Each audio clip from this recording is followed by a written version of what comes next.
Today I'm going to read The Fantastic Flying Books of Mr. Morris Lessmore. It's written by William Joyce and it's illustrated by William Joyce and Joe Bloom.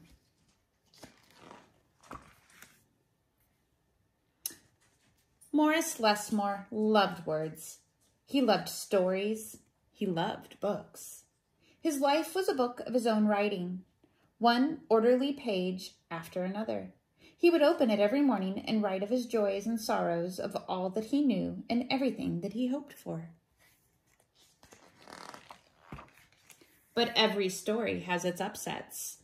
One day the sky darkened. The winds blew and blew,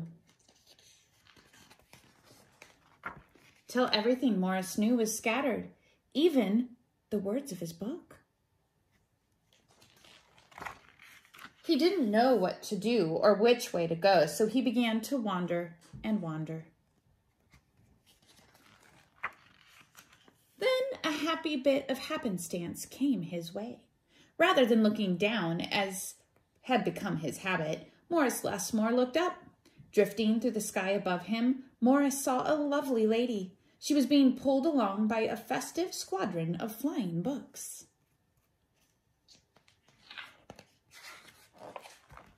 Morris wondered if his book could fly, but it couldn't.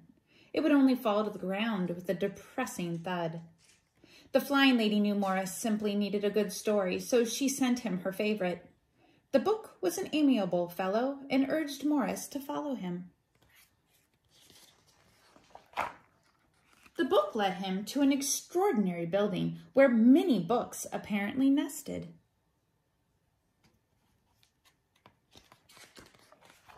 Morris slowly walked inside and discovered the most mysterious and inviting room he had ever seen.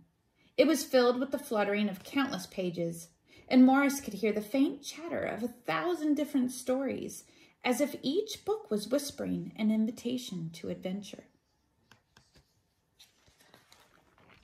Then his new friend flew up to him and landed on his arm.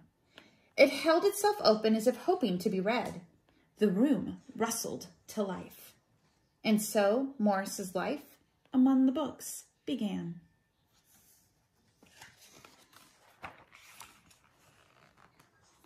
Morris tried to keep the books in some sort of order, but they always mixed themselves up. The tragedies needed cheering up and would visit with the comedies. The encyclopedias, weary of facts, would relax with the comic books and fictions. All in all, it was an agreeable jumble. Morris found great satisfaction in caring for the books, gently fixing those with fragile bindings and unfolding the dog-eared pages of others.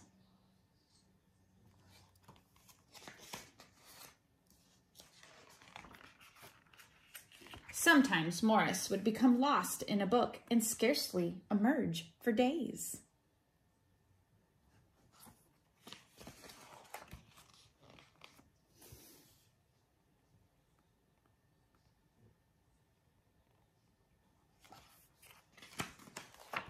Morris liked to share the books with others.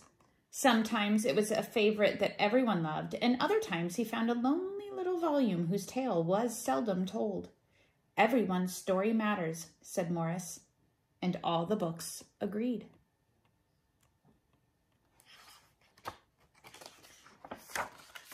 At night, after all the stories that needed telling had been told and everyone had settled down to their proper places on the shelves, the great big dictionary would get in the last word.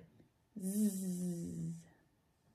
It was then that Morris Lessmore would once again write in his own book. He wrote of his joys and sorrows, of all that he knew and everything that he hoped for.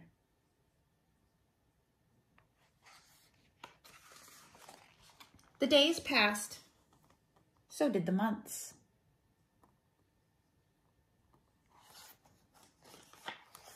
And then years and years.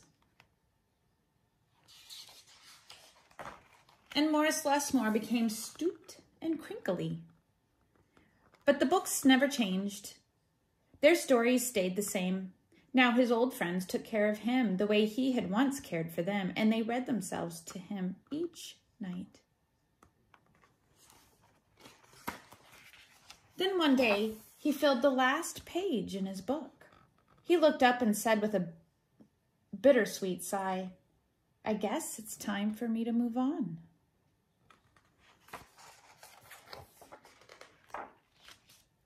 The books were sorry, but they understood. Morris put on his hat and took his cane. As he went to the door, he turned and smiled, then waved goodbye. "I'll carry you all in here," he said, and pointed to his heart.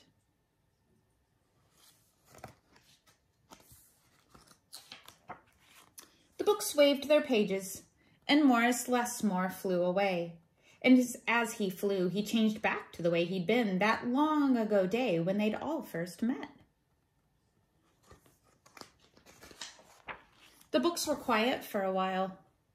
Then they noticed that Morris Lessmore had left something behind. "It's his book," said his oldest friend. Inside was Morris's story, all of his joys and sorrows, all that he knew, and everything that he hoped for. Then the books heard a small, expectant sound. There in the doorway was a little girl. She looked around with wonder. Then something fantastic happened. Morris Lessmore's book flew up to her and opened its pages. The girl began to read. And so our story ends as it begins, with the opening of a book.